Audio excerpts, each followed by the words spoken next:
Good morning, Ma'am Gabriel. Good morning, Class Castro. Good morning, class. So we are the group 4 and we are the 4 presenter.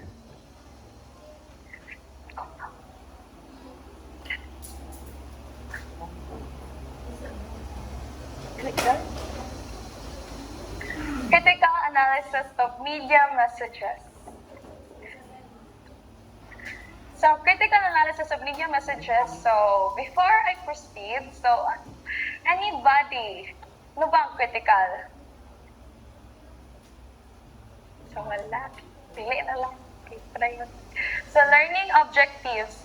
At the end of this presentation, you should be able to explain what critical analysis means, differentiate fact from opinion, identify bias and stereotypes in media, evaluate the credibility of media sources, analyze media messages using language and codes. So now, what is critical analysis? So anybody who can read? Okay, Jubel. Critical analysis is the process of carefully examining a message, a media message, to understand its purpose, meaning, credibility, and possible influence on the audience. So critical analysis from kanang ang ipasabot ani is how you understand a particular platform or kanang, for example, someone post a post or a content, you use your critical analysis in your mind and then kanang i-understand, you will you will comprehend the message or the content unsa yung main message. What to? So let's proceed to question to ask when analyzing media. So one way to analyzing media is by asking important questions. So what can you see in the screen? Kindly read the 5 W's. All. Katanan, basahin 1, 2, 3, go. So first thing first is who. So who created the message? So before we share a message or before we share an information, we must check at first who is the author, who is the creator, or who created the message. Because when we don't check the author of that message, maaaring maka-spread tayo ng maling informasyon at maaaring ito ang simula ng problema. Right? So, next is what the main message is. So what is the main message? So, it is for awareness ba? It is for to inform or to educate. So, we must know what is the main message of the message or information. So, next is when. When it was published. So, we also check when was published the message or information, if it is relevant today or if it is outdated. So next is where it came from. It is naa ba siya source? It's have a multiple source ba or kay if ang information, if wala siyang source, maaaring ito ay hindi katiwa-tiwala. So kung ang isang information or a message may maraming source, maaaring ang information or message ay mapagkatiwalaan. Like, kung meron itong source, maaaring ang isang information mapagkatiwalaan ng isang author, di ba? Like, kung walang source, maaaring nakahanga lang ito, di ba? Yes. Nakinig ba kayong lahat? Yes. So, next is why. Why it was created. So para saan? Para ba ito sa mga taong may sakit? Para ba ito sa mga taong hindi informed? So kinakailangan sa mga author, kinakailangan na mayroon siyang in Bisaya term na ay tumong, di ba? So dapat na ay purpose ang ilang message. So next is